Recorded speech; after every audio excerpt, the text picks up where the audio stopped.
Distribusi bantuan untuk Gaza kacau dan kerap merenggut nyawa. Banyak nyawa melayang saat sesama warga Gaza antre bantuan makanan hingga ditembaki pasukan Israel.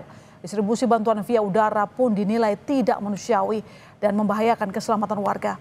Untuk membahasnya, kami sudah terhubung bersama pengamat Timur Tengah, Mustafa ABD Rahman. Selamat malam, Pak Mustafa Abdul. Selamat malam, Mbak. Pak, ada krisis kemanusiaan di Gaza. Israel melonggarkan blokade dan mengizinkan truk-truk bantuan masuk, tapi jumlahnya masih jauh dari kebutuhan dan distribusinya kacau. Apa yang sebenarnya terjadi? Ya itu. Jadi walaupun Israel sudah mengizinkan bantuan kemanusiaan masuk, tapi Israel dalam waktu yang sama masih setengah hati. Artinya truk kontainer bantuan kemanusiaan yang diizinkan masuk dalam jumlah yang sangat terbatas. Ya. Menurut Kementerian Penerangan Palestina, bahwa truk kontainer bantuan kemanusiaan yang harus masuk ke jalur Gaza dan memadai untuk mengatasi bencana kemanusiaan di Gaza itu minimal sekitar 500 sampai 600 truk kontainer kemanusiaan yang masuk setiap hari. Ya.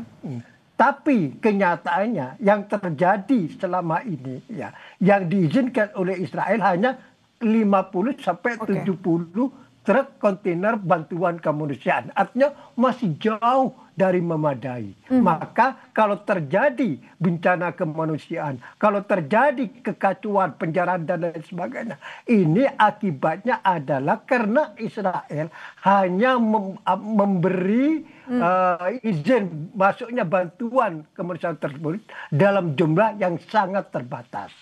Artinya, kalau dari penjelasan Anda saya tangkap, Anda melihat bahwa Israel memang sengaja dibalik kekacauan sistem distribusi bantuan untuk Gaza. Betul.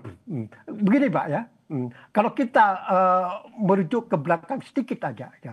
Ini yang menjadi karut marutnya bantuan kemanusiaan ke jalur Gaza saat ini, ya. Ini kan sejak Amerika dan Israel mengambil alih kendali proses bantuan kemanusiaan ke jalur Gaza dari PBB dan lembaga internasional lainnya. Dan itu dimulai sejak tanggal 27 Mei tahun 2025.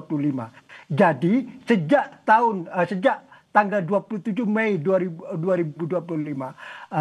Amerika bekerja sama dengan Israel mengambil alih proses bantuan kemanusiaan tersebut, dan Amerika membentuk apa yang namanya Yayasan Kemanusiaan Gaza atau Gaza Humanitarian Foundation, gitu ya. Itu yang dibentuk oleh Amerika dan didukung penuh oleh Israel. Nah, Yayasan Kemanusiaan Gaza itu kemudian membangun 4 posko saja di Gaza, ya, dan semuanya ada di jalur Gaza Selatan. Nah, setiap posko itu hanya mampu menangani 300.000 warga Gaza.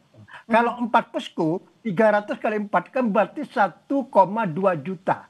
Padahal penduduk jalur Gaza itu 2,3 juta. Berarti lebih dari 1 juta atau 1,1 juta ini pasti tidak mendapat bagian dari bantuan kemanusiaan tersebut. Ini dikritik penuh oleh PBB dan Mesir sejak awal bahwa konsep ini akan gagal, dan ini yang terjadi sekarang. Ya, dan termasuk juga kita lihat pengiriman bantuan ke sana, termasuk juga via udara, ternyata justru memakan korban.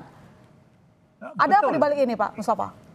Ini kan begini, itu kan urutannya tadi itu. Jadi sejak tanggal 27 Mei tahun 2025, Amerika bekerja sama dengan Israel mengambil alih bantuan kemanusiaan tersebut dari PBB. Ya. Kemudian sejak tanggal 27 Juli tahun 2025, Israel membangun yang namanya koridor kemanusiaan. Ya. Jadi Israel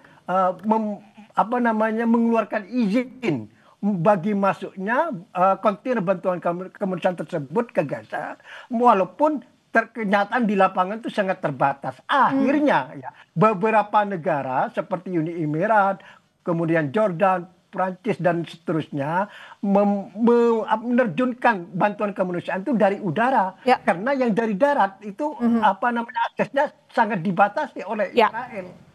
Pak Mustafa, sejauh ini berlarut-larut masalah di Gaza, singkat saja, bagaimana peran internasional termasuk PBB, termasuk juga bagaimana chaos yang terjadi ketika penyaluran bantuan, apakah sudah pas atau belum tindakan mereka, dan termasuk juga bagaimana respon mereka terhadap dengan upaya Israel mencaplok Gaza?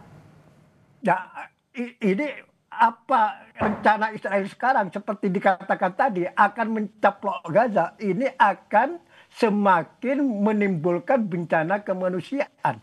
Apa yang terjadi saat ini saja, ini sebelum kabinet keamanan Israel itu kan baru hari Jumat kemarin mengambil keputusan memberi lampu hijau kepada pemerintah Netanyahu untuk mengendalikan secara penuh jalur Gaza. Dan kalau kita singkat saja, PBB tidak melakukan apa-apa ya Pak? Ya, PBB itu hanya menyerukan saja, tapi tidak pernah didengar oleh Israel gitu loh. Oke, baik. Terima kasih Pak Mustafa telah bergabung di Kompas Malam. Semoga masalah di Gaza dapat segera selesai dan dunia benar-benar membela kemanusiaan. Selamat malam. Selamat malam.